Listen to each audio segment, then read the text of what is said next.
मेरा नाम है अखिल और ये है रामलीला। माना जाता है कि आदि कवि वाल्मीकि जी ही इस कलयुग में गोस्वामी तुलसीदास जी के रूप में जन्मे और उन्होंने मानव जाति के उद्धार के लिए संवत 1631 में रामचरितमानस की कथा का आरंभ किया। गोस्वामी जी स्वयं कहते हैं कि 4 वेद, 18 पुराण और सभी शास्त्रों को पढ़ने का फल आपको रामचरितमानस से मिल जाता है। राम जी की कथा सबसे पहले शिव जी माता पार्वती को सुनाते हैं। रामचरितमानस के बालकांड में आपको बहुत सारी कथाएं मिल जाएंगी, जैसे सती माता का भ्रम और उनके द्वारा राम जी की परीक्षा, शिव जी द्वारा सती माता का त्यागा जाना, सती माता का दक्ष यज्ञ में जाना और पति के अपमान से दुखी होकर योगाग्नि से देह त्यागना, और फिर पार्वती जी का जन्म और शिव विवाह।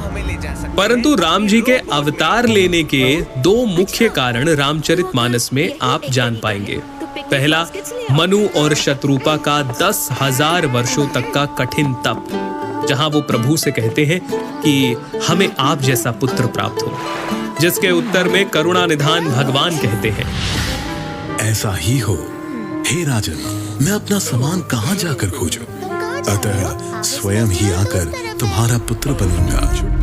और दूसरा कारण नारद मुनि का भगवान विष्णु को दिया गया श्राप। तुमने मुझे ठगा है, अतः अपने किए का फल अवश्य पाओगे। तुमने हमारा रूप बंदर सा बना दिया, अब बंदर ही तुम्हारी सहायता करेंगे। तुमने मेरा बड़ा आहित किया है, इसलिए तुम्हें भी स्त्री वियोग में दुख होगे। एक ओर जहां राम जन्म की भूमिका बन रही थी, वहीं पुलत्स्य ऋषि के कुल में जन्म हुआ भाइयों समेत 10 सर और 20 भुजाओं वाले प्रचंड पराक्रमी रावण का। रावण और उसके भाइयों ने ब्रह्मा जी की तपस्या कर उनसे वरदान मांगा। रावण ने कहा,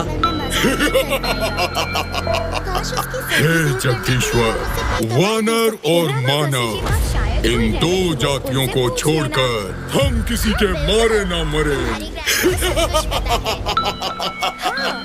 उन्हें सब कुछ पता और कुंभकर्ण सरस्वती जी के प्रभाव के चलते इंद्रासन के स्थान पर निद्रासन का वर मांग बैठे, और विभीषण ने प्रभु चरणों में निष्काम प्रेम का वरदान मांगा। चलिए आगे बढ़ते हैं और आते हैं राजा दशरथ पर, जिन्हें ग्लानि थी कि उन्हें कोई पुत्र नहीं था। गुरु वशिष्ठ के कहे अनुसार महाराज दशरथ ने ऋषि श्रृंगी को बुलाकर पुत्र कामेष्ठी यज्ञ किया, जहां अग्निदेव स्वयं हाथ में चरु यानी कि खीर लिए प्रकट हुए, और इस खीर के प्रभाव से तीनों रानियां यानी माता कौशल्या, माता कैकेयी और माता सुमित्रा गर्भवती हुईं। और चैत्र मास के शुक्ल पक्ष की 9वीं तिथि को दोपहर के समय प्रभु श्री राम का प्राकट्य हुआ।